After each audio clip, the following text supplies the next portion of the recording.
الحمدللہ رب العالمین والصلاة والسلام علی خاتم النبیین اما بعد فاعوذ باللہ من الشیطان الرجیم بسم اللہ الرحمن الرحیم قال اللہ تبارک و تعالی عز وجل فی الکلام المجید والفرقان الحمید وَإِذْ قُلْتُمْ يَا مُوسَىٰ لَن نُّؤْمِنَ لَكَ حَتَّىٰ نَرَى اللَّهَ جَهْرَةً فَأَخَذَتْكُمُ الصَّاعِقَةُ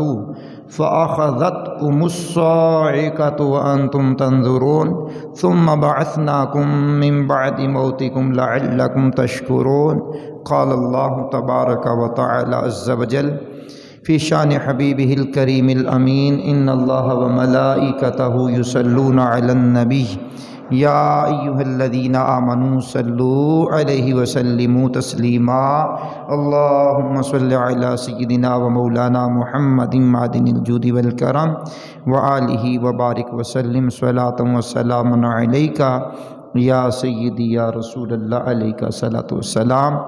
اللہ کریم کا کروڑ شکر ہے جس کی عطا اور توفیق سے آج ہم 5 جمادی الاولیٰ 1446 ہجری بمطابق 8 نومبر 2024 کا یہ جمعہ مرکزی جامع مسجد انواری ممتاز آباد ملتان شریف میں رہتے ہوئے اس کی برکتیں لوٹ رہے ہیں۔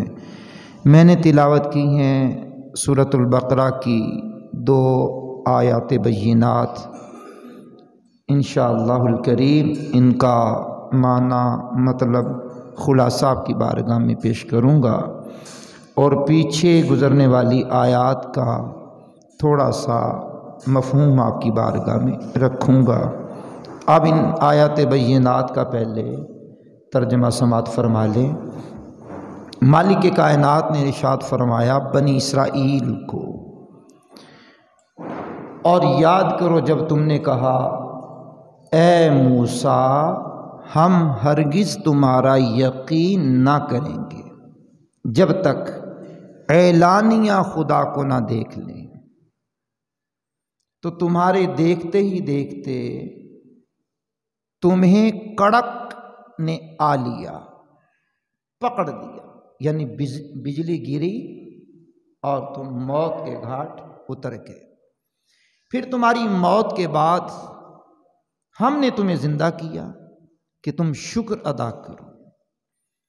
واقعہ کچھ اس کا یوں ہوا کہ موسیٰ علیہ السلام کی جو قوم ہے، قوم بنی اسرائیل، پچھلی آیات میں اس کا ذکر ہے، اس قوم پر اللہ کریم نے بے شمار انعامات کیے۔ فرعون جب بنی اسرائیل کے بچوں کو قتل کر رہا تھا، بچیوں کو چھوڑ رہا تھا اور بے شمار قسم کے ان پر مصائب و آلام کے پہاڑ توڑے جا رہے تھے، تو ان دنوں میں بنی اسرائیل کو مالک کائنات نے نجات عطا فرمائی۔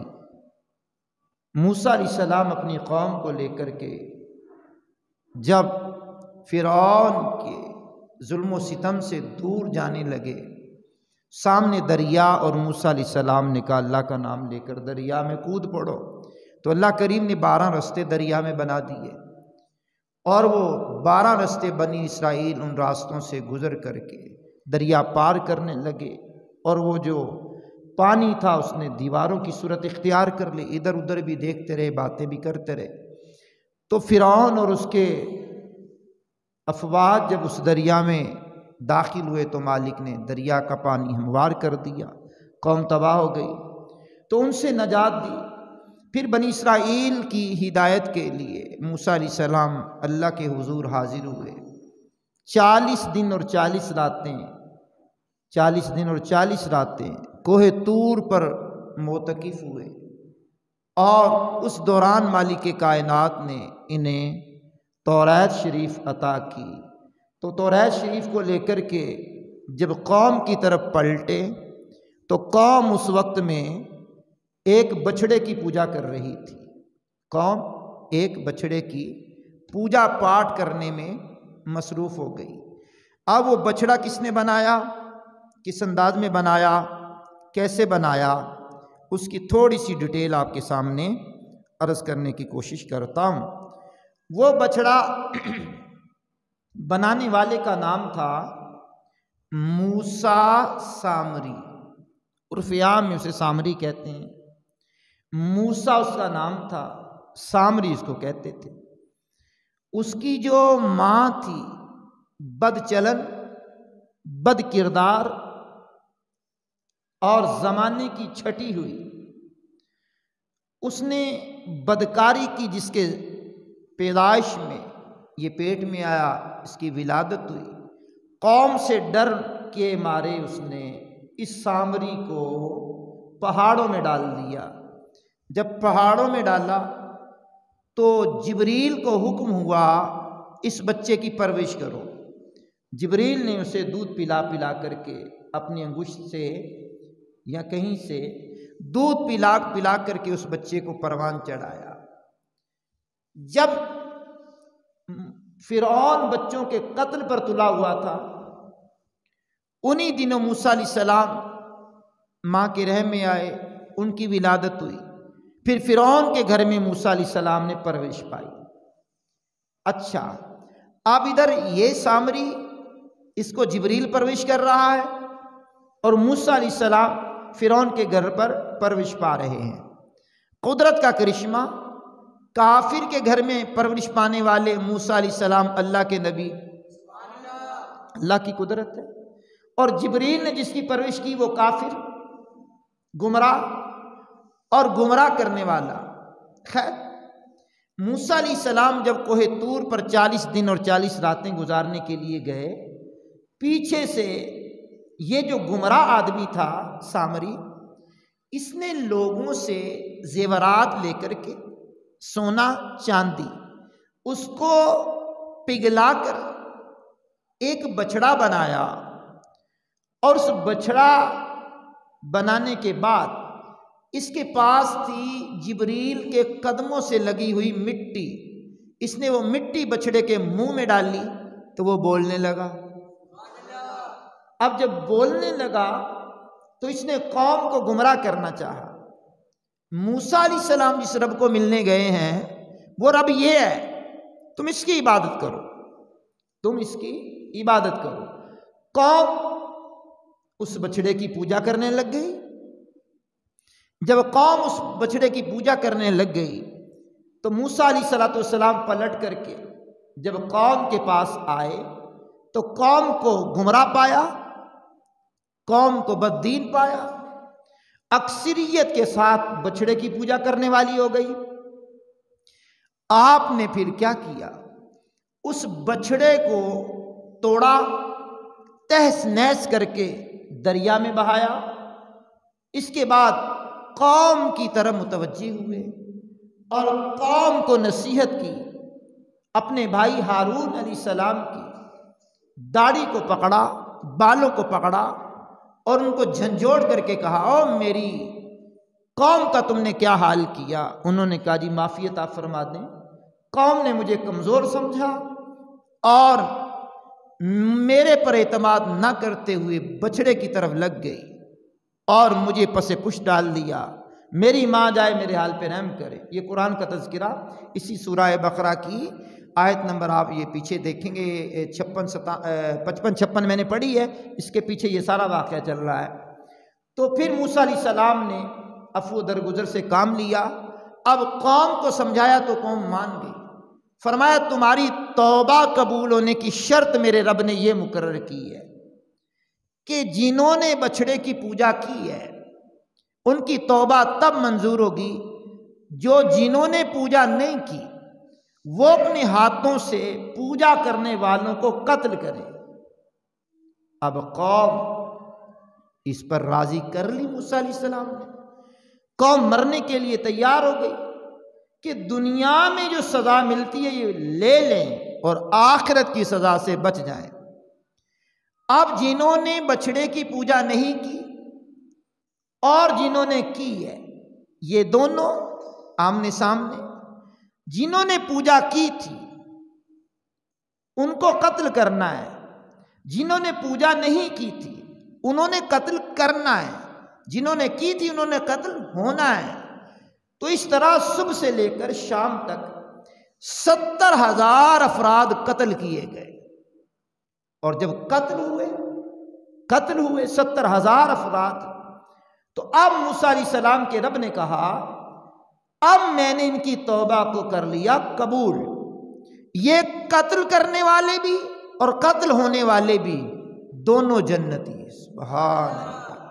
لیکن ہماری امت میں حضور نبی کریم علیہ السلام کے ایک حدیث کا خلاصہ ہے، قرب قیامت میں کچھ لوگ ایسے ہوں گے جو ایک دوسرے کو قتل کریں گے، قتل ہونے والا یہ نہیں معلوم کر سکے گا مجھے قتل کیوں کیا جا رہا ہے، اور قتل کرنے والے کو یہ معلوم نہیں ہوگا میں کیوں قتل کر رہا ہوں۔ فرمایا وہ قاتل و مقتول دونوں جہنمی۔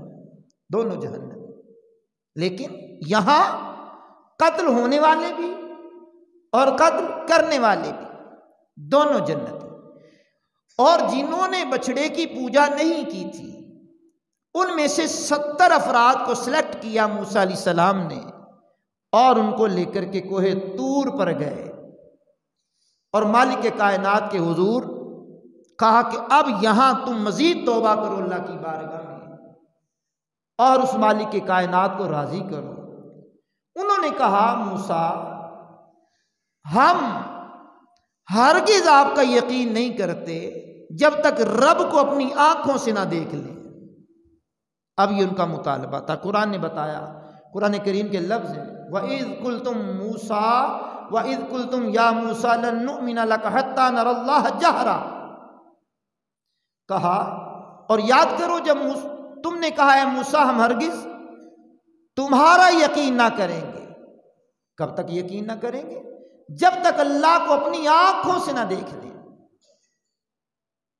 فَأَخَذَتْكُمُ الصَّاعِقَةُ وَأَنْتُمْ تَنظُرُونَ، فرمایا جب انہوں نے یہ بات کی تو اللہ رب العالمین نے تمہارے دیکھتے ہی دیکھتے انہیں کڑک بجلی نے آ کر پکڑ لیا، آسمان سے بجلی گری، ایک تفسیر میں زمین پر زلزلہ آیا، ایک تفسیر میں ایک ہیبت ناک آواز آئی جس کی وجہ سے وہ 70 کے 70 افراد مارے گئے، ہلاک ہو گئے۔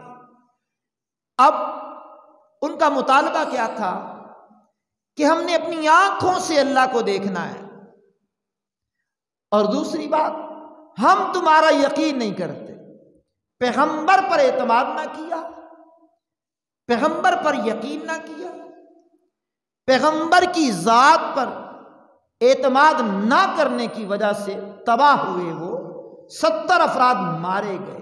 موسیٰ علیہ السلام نے اللہ کی بارگاہ میں سر رکھا، عرض کی بار الہ یہ بنی اسرائیل میں سے ہیں، میں ان کو لے کر کے آیا ہوں، جب یہ یہاں مر گئے ہیں تو اب میں قوم کے سامنے جا کر کیا جواب دوں گا، مہربانی فرما ان کو زندہ فرما۔ اب مالک کائنات نے موسیٰ علیہ السلام کی دعا کو قبول کیا۔ قرآن کریم کی سورہ بقرہ کی آیت نمبر 56 میں یہ ارشاد ہوتا ہے، پھر کیا ہوا؟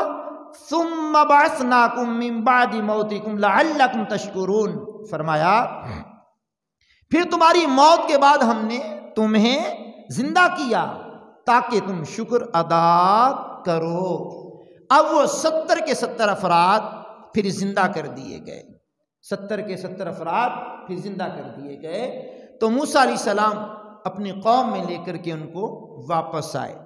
اب یہ 2 آیات بینات میں جو مضمون ہے اور اس سے پچھلی آیات میں جو پھیلا ہوا مضمون ہے وہ خلاصتاً آپ کی بارگاہ میں نے عرض کیا۔ یہاں 2 باتیں قابل غور ہیں۔ ایک بات تو یہ ہے کہ ان کا یہ مطالبہ کرنا کہ ہم اللہ کا دیدار اپنی آنکھوں سے کرنا چاہتے ہیں، مطالبہ تو ٹھیک تھا، مطالبہ تو برا نہ تھا ان کا، مطالبہ تو ٹھیک تھا ان کا، لیکن یہ مطالبہ ایسا تھا کہ جو موسیٰ علیہ السلام نے بھی کیا تھا، رب ارنی انظر، مالک تو مجھے اپنا جلوہ دکھا۔ اب مطالبہ تو موسیٰ علیہ السلام نے بھی کیا، مطالبہ اس قوم نے بھی کیا ہے، اللہ کے دیدار کا مطالبہ کرنا ٹھیک تھا، لیکن یہ مسئلہ بھی یاد رکھ لیں کہ دنیا میں جیتی جاگتی آنکھوں سے سوائے ایک ہستی کے، وہ ایک ہستی ہمارے آقا و مولا خاتم النبیین صلی اللہ علیہ وسلم کی ذات والا صفات ہے، جنہوں نے جیتی جاگتی آنکھوں سے اللہ کا دیدار کیا۔ ان کے علاوہ کوئی بشر دنیا میں رہتے ہوئے رب کا دیدار نہیں کر سکتا۔ خواب کے عالم میں دیدار کر لے الگ بات ہے، قبر میں جا کر کر لے الگ بات ہے، میدان قیامت بپا ہوگا، جنتی جنت میں جائیں گے، جہنمی جہنم میں جائیں گے، تو جو نیک لوگ ہوں گے جنت میں اپنے رب کا دیدار کریں گے۔ ہاں تو ٹھیک ہے، ان کا مطالبہ تو برا نہیں تھا، لیکن ان کا انداز برا تھا۔ انداز کیا تھا ان کا؟ کہ موسیٰ علیہ السلام پر اعتماد نہیں کیا۔ موسیٰ علیہ السلام پر انہوں نے اعتماد نہیں کیا۔ جب موسیٰ علیہ السلام پر انہوں نے اعتماد نہیں کیا تو اس اعتماد نہ کرنے کی نحوست ان پر پڑی، اور ان پر ایسی نحوست پڑی کہ اللہ نے ان کو ان کی پکڑ فرمائی۔ اب آپ غور کر لیں کہ اس دور کے اندر بعض عقل کے پجاری، عقل پرست لوگ قرآن پر اعتراض کرتے ہوئے کہتے ہوئے دکھائی دیتے ہیں، اس بات کو تو عقل نہیں مانتی۔ کبھی ان کی عقل میں پردہ نہیں آتا، کبھی ان کی عقل میں حج نہیں آتا، کبھی ان کی عقل میں قربانی نہیں آتی، کبھی ان کی عقل میں روزہ نہیں آتا، کبھی ان کی عقل میں جہاد نہیں آتا، کبھی ان کی عقل میں کوئی بات قرآن کی نہیں آتی، کبھی ان کی عقل میں کوئی بات قرآن کی نہیں آتی۔ نہ وہ اللہ کے قرآن پر اعتماد کرتے ہیں، نہ وہ اللہ پر اعتماد کرتے ہیں، نہ وہ پیغمبر پر اعتماد کرتے ہیں، نہ پیغمبر اعظم کی حدیث پر اعتماد کرتے ہیں۔ ریشنل اور لبرلزم، ریشنلزم، سیکولرزم، اور یہ عقل کے جھانسے میں آ کر کے بے شمار چیزوں کا انکار کر کے ہماری آنے والی نئی نسل کو گمراہی کی طرف لے کر کے جانے والا نیا راستہ نکالتے ہیں۔ اور ہماری قوم کا کیا جائے، ہم تو دین بھی موبائل پر سیکھنے لگ گئے، ہم تو دین بھی سیکولر لوگوں سے سیکھنے لگ گئے، ہم تو دین بھی ان لوگوں سے سیکھنے لگ گئے جن کی ذات پر خود دین نافذ نہیں ہے۔ نام تو دین کا لیتے ہیں لیکن دین کا دور دور تک نام و نشان ان میں نظر نہیں آتا۔ بہرحال مسلمان کون ہوتا ہے؟ جو غیب پر ایمان لاتا ہے۔ سورہ بقرہ کی آیت نمبر 3 پڑھیں گے تو مومنین کا وصف ہے، الذین یقیمون الصلاۃ، ایمان والے تو وہ ہیں جو بغیر دیکھے ایمان لاتے ہیں۔ تو ہمارا اعتماد اللہ پر، ہمارا اعتماد رسول اللہ پر، ہمارا اعتماد اللہ کے قرآن پر، ہمارا اعتماد نبی کے فرمان پر۔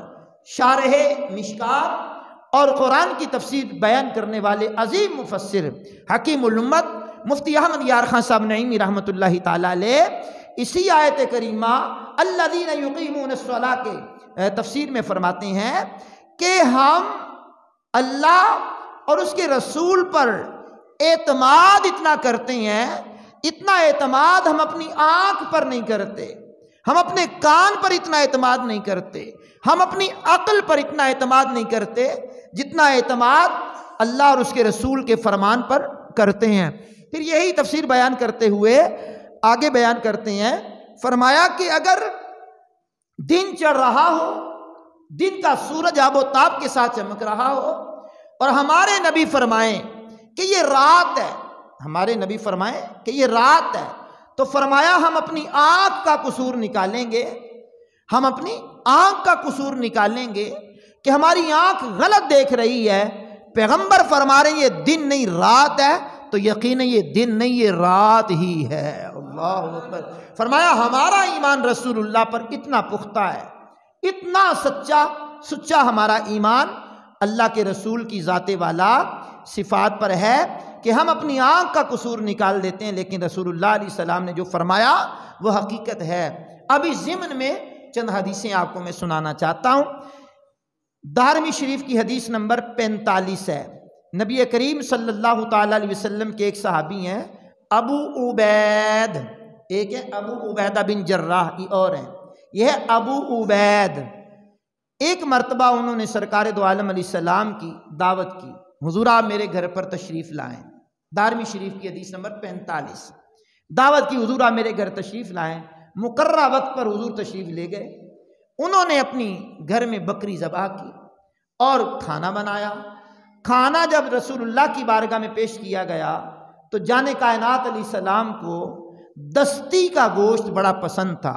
یہ آگے والی جو ٹانگیں ہوتی ہیں، اس کی جو دستی ہوتی ہے، اس کا گوشت حضور بڑا پسند کرتے تھے۔ اور انہوں نے، ابو عبید نے حضور کی بارگاہ میں دستی پیش کر دی۔ حضور نے تناول فرمائی، فرمایا اور دستی دو۔ انہوں نے ایک اور دستی پیش کر دی حضور کی بارگاہ میں۔ حضور نے تناول فرمائی، فرمایا بھئی اور دستی دو۔ اب انہوں نے ادب کا دائرہ بھی نہ توڑا، لیکن عرض یہ گزار ہوئے، آقا ایک بکری کی کتنی دستیاں ہوتی ہیں؟ 2 ہی ہوتی ہیں، تو 2 میں نے آپ کی بارگاہ میں پیش کر دی ہیں۔ لیکن سنیے ذرا میرے کریم نے کیا فرمایا، عشاق کو، قیامت تک آنے والے عشاق کو پیغام دے دیا۔ ہماری زبان سے نکلے ہوئے جملے کو تم نے یوں لیا، کہا حضور دستیاں تو ایک بکری میں 2 ہی ہوتی ہیں، 2 میں دے چکا ہوں۔ میرے کریم صلی اللہ علیہ وسلم نے فرمایا، ابو عبید میں دستیاں مانگتا رہتا، تم دیتے رہتے، تم دیتے رہتے، میں لیتا رہتا، جب تک میں مانگتا رہتا تم دیتے رہتے، یہ دستیاں ختم نہ ہوتی۔ اب کیا بات ہے جناب؟ اب انہوں نے اعتماد اپنی عقل پر کیا کہ 2 تو تھی، میں نے دے دی، لیکن عشق یہ بتاتا ہے کہ رسول اللہ نے فرمایا 2، تو وہ پکڑ لیتے، اللہ دستیاں بناتا رہتا، دستیاں دیتے رہتے، ختم نہ ہوتی۔ تو نبی پاک صلی اللہ تعالی علیہ وسلم کی ذات پر اعتماد تو یہاں صحابی پر الزام نہیں آئے گا۔ انہوں نے جانے کائنات کی بارگاہ میں پوچھا تھا، حضور دستیاں تو 2 ہی ہوتی ہیں، تو حضور نے پھر اپنا کمال بیان کرتے ہوئے فرمایا، میں نے مانگا تم دے دیتے، تم دیتے رہتے، میں لیتا رہتا، ختم نہ ہوتی۔ پتہ چلا رسول اللہ پر اعتماد کرنا بہت ضروری ہے، سبحان اللہ۔ اب یہ دارمی شریف کی حدیث نمبر 45 ہے، میرے کریم آقا صلی اللہ تعالی وسلم کی ایک بہت بڑی پیاری حدیث ہے، جس کو جناب والا نقل کرنے والوں میں امام ابو داود ہیں، 3607 نمبر حدیث کا ہے، اور کمال کی یہ حدیث پاک آپ سماعت کریں گے تو کریم آقا صلی اللہ تعالی علیہ وسلم ایک مرتبہ ایک عرب کے دیہاتی سے گھوڑے کی خرید و فروخت کرنے میں کامیاب ہوئے۔ وہ گھوڑا بیچ رہا تھا، آپ نے کہا مجھے بیچ دو، اور ابھی میں جا کر کے تمہیں اس کی رقم ادا کر دوں گا۔ کریم آقا نے اس سے گھوڑا خرید لیا اور کہا میں جا کر تمہیں رقم دے دیتا ہوں۔ اب گھوڑا جو خریدا وہ پیچھے پیچھے چلتا آ رہا ہے، اسے گھوڑے کی قیمت کچھ اور زیادہ ملی۔ اس نے آ کر کے وہ گھوڑا کسی اور سے حامی بھر لی کہ قیمت زیادہ مل رہی ہے۔ پیغمبر اعظم صلی اللہ علیہ وسلم نے جب اسے طلب کیا تو اس نے کہا کہ آپ نے مجھ سے گھوڑا نہیں خریدا۔ آپ نے کہا جی میں نے خریدا ہے آپ سے۔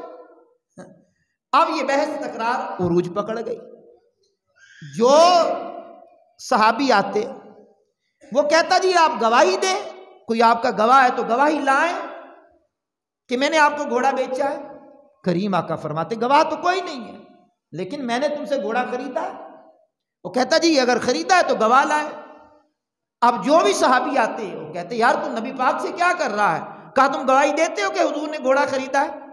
تم نے دیکھا؟ انہوں نے کہا ہم نے دیکھا تو نہیں ہے۔ معاملہ جب عروج کو پکڑ گیا تو نبی پاک صلی اللہ تعالی علیہ وسلم کے ایک بہت پیارے بہت خوبصورت صحابی ہیں جن کا نام ہے حضرت خزیمہ رضی اللہ تعالی عنہ۔ یہ حضرت خزیمہ وہ ہیں کہ جو آئے، انہوں نے کہا جی میں گواہی دیتا ہوں کہ ہمارے پیارے پیغمبر نے آپ سے گھوڑا خریدا ہے۔ اس نے کہا جی آپ کیسے گواہی دیتے ہیں؟ نبی پاک نے بھی فرمایا بھی آپ تو یہاں تھے نہیں، آپ کیسے گواہی دیتے ہیں؟ انہوں نے کہا جی آپ نے ہمیں بتایا اللہ ہے۔ آپ کی آواز اونچی چاہیے جناب۔ ہم نے اللہ کو دیکھا نہیں، آپ کے کہنے پر اللہ کو مان لیا۔ آپ نے کہا میں اللہ کا رسول ہوں، ہم نے مان لیا۔ آپ نے جنت دوزخ کی بات کی، ہم نے مان لی۔ یہ روایت کا مفہوم پڑھ رہا ہوں۔ تو آپ کی بات پر یقین کرتے ہیں، اعتماد کرتے ہیں کہ آپ نے خریدا ہے۔ میرے کریم آقا علیہ السلام بڑے خوش ہوئے، فرمایا جاؤ خزیمہ، آئندہ کے بعد جہاں 2 بندوں کی گواہی کی ضرورت پڑتی ہے تم ایک ہی گواہی دے دو گے، تمہاری ایک کی گواہی 2 کے برابر ہوگی۔ تو یہ بغیر دیکھے اعتماد کرنا، بغیر دیکھے اعتماد کرنا، کیونکہ عروج کا زمانہ ہے، سوشل میڈیا بڑے عروج پر ہے، الیکٹرانکس میڈیا بڑے عروج پر ہے، پرنٹ میڈیا بڑے عروج پر ہے، اور میڈیا کے فتنے بڑے عروج پر ہیں۔ اب بات کرو تو دکھاؤ، بھئی دیکھ کر کے آپ کیا کرو گے؟ میڈیسن استعمال کرتے ہو، ڈاکٹر بتاتا یہ فارمولہ ہے، اب میڈیکل جو میڈیسن ہے اس کو چیک کرو، کہاں بنی ہے، کہاں سے آئی ہیں، کیا کیا اس میں ہے، کہاں ہے، میری آنکھوں کے سامنے نہیں بنی، کوئی بھی نہیں پوچھتا، کھا لیتے ہیں، اعتماد کرتے ہیں نا، اعتماد کرتے ہیں۔ حلال چیز ہے، بھئی حلال لکھا ہے تو اعتماد کریں گے حلال ہے، اب اس کی ٹو میں پڑھنے کی کیا ضرورت ہے؟ تو یہاں بھی قرآن و حدیث کے سچے ترجمان جب بتائیں، اعتماد کی فضا قائم کریں، اعتماد کی فضا قائم کریں، اپنے آپ کو ڈاواں ڈول نہ کریں، اعتماد کریں۔ اعتماد کی بات کرتے ہوئے امام ابو داود نے ایک اور، امام بخاری نے ایک حدیث لکھی ہے، بہت پیاری حدیث لکھی ہے۔ امام بخاری رحمۃ اللہ تعالی علیہ کی حدیث کے اندر 5684 نمبر حدیث کا ہے، کریم آقا صلی اللہ تعالی علیہ وسلم کے ایک صحابی پاک پیغمبر کی بارگاہ میں حاضر ہوئے، عرض کی آقا میرے بھائی کے پیٹ میں درد اور اس کی وجہ سے پیچش وغیرہ دست آ رہے ہیں۔ کریم آقا علیہ السلام نے فرمایا اچھا ایسا کرو، انہیں شہد پلاؤ۔ وہ شہد پلا کر کے پھر کچھ دیر کے بعد آئے، حضور میں نے شہد پلایا اور وہ دست اور تیز ہو گئے، یعنی ان کو پیچش اور زیادہ آنے لگ گئے۔ میرے کریم آقا نے فرمایا دوسری مرتبہ جاؤ اسے جا کر کے شہد پلاؤ۔ اس نے دوسری مرتبہ بھی جا کر کے شہد پلایا تو وہ دست اور تیز ہو گئے، یعنی پخانہ اور زیادہ آنا شروع ہو گیا۔ وہ پھر حضور کی بارگاہ میں آیا، آ کر کہا حضور دست اور تیز ہو گئے۔ فرمایا میں نے کہا جا کر کے شہد پلاؤ۔ تیسری مرتبہ گیا، اس نے تیسری مرتبہ اپنے بھائی کو شہد پلایا، وہ دست اور تیز ہو گئے۔ وہ چوتھی مرتبہ پھر پیغمبر کی بارگاہ میں آیا، نہ تو انہوں نے حضور کیا انکار کیا، نہ حضور پر اعتراض کیا۔ اب یہاں تھوڑی بات، اگلی بات بتانے سے پہلے سن لیں، ہمارے ہاں ڈاکٹر کے پاس جائیں تو پہلے اس کی دوا سے آرام نہ آئے تو دوسری مرتبہ جائیں تو وہ دوائی بدل دیتا ہے، دوسری مرتبہ آرام نہ آئے تو ہم ڈاکٹر بدل دیتے ہیں، ڈاکٹر بدل دیتے ہیں۔ لیکن اس نے 3 مرتبہ حاضر ہو کر عرض کیا، پھر چوتھی مرتبہ گیا، نہ تو انہوں نے حضور کی بارگاہ میں اعتراض کیا نہ کچھ اور کیا۔ چوتھی بارگاہ میں گیا، حضور نے کہا شہد پلاؤ اسے، شہد پلاؤ، تیرے بھائی کا پیٹ جھوٹا ہے، اللہ کا فرمان سچا ہے۔ اب یہ حدیث پاک کہ انہوں نے جا کر پھر شہد پلایا تو اس بھائی کو بالکل صحیح و سالم طریقے سے آرام آ گیا۔ اس حدیث کی شرح میرات المناجی میں جب حکیم الامت نے بیان کی تو بڑے دلچسپ جملے لکھے، مفہوم پڑھ رہا ہوں۔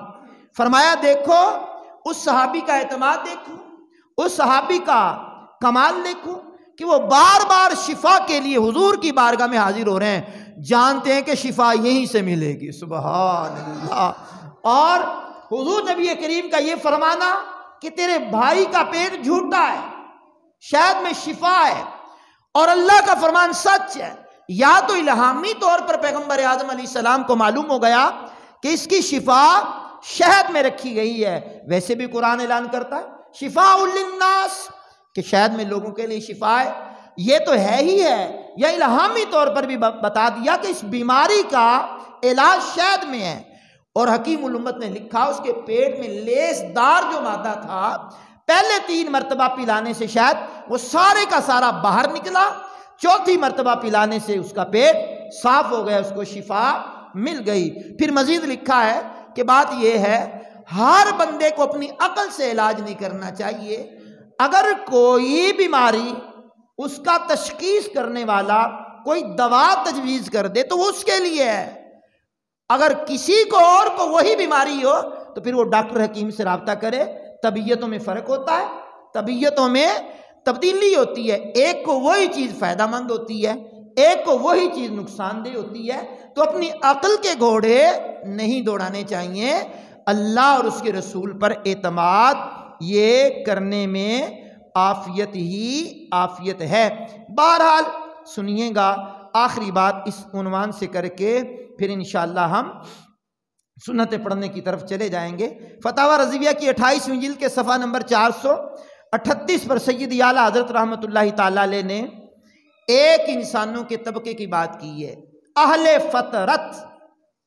یہ عیسیٰ علیہ السلام کو جب آسمانوں پر مالک نے اٹھا لیا اور اس کے بعد سے لے کر حضور کے اعلان نبوت تک یہ جو زمانہ ہے یہ اہل فطرت، اور ان کو کہتے ہیں اصحاب فطرت، یہ دین خدا پر جو قائم رہے وہ کامیاب ہوئے۔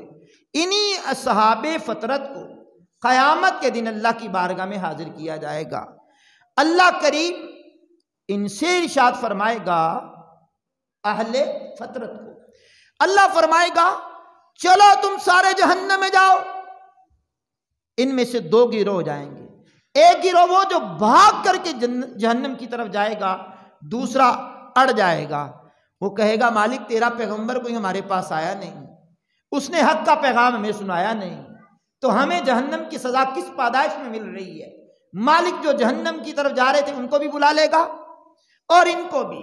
فتاوی رضویہ کی 28ویں جلد میں امام اہل سنت کہتے ہیں ان دونوں سے حکم ہوگا، او جو تم نے سنتے ہی جہنم کا نام جہنم کی طرف دوڑنا شروع کر دیا، تم نے میرے حکم پر عمل کیا، اگر تمہارے پاس کوئی پیغمبر آ جاتا اسی طرح تم حکم پہ عمل کرتے اور نجات پا جاتے۔ جاؤ اب میں رب ہو کر تمہیں کہہ رہا ہوں جنت میں چلے جاؤ، وہ جہنم والوں کو مالک جنت میں داخل فرما دے گا۔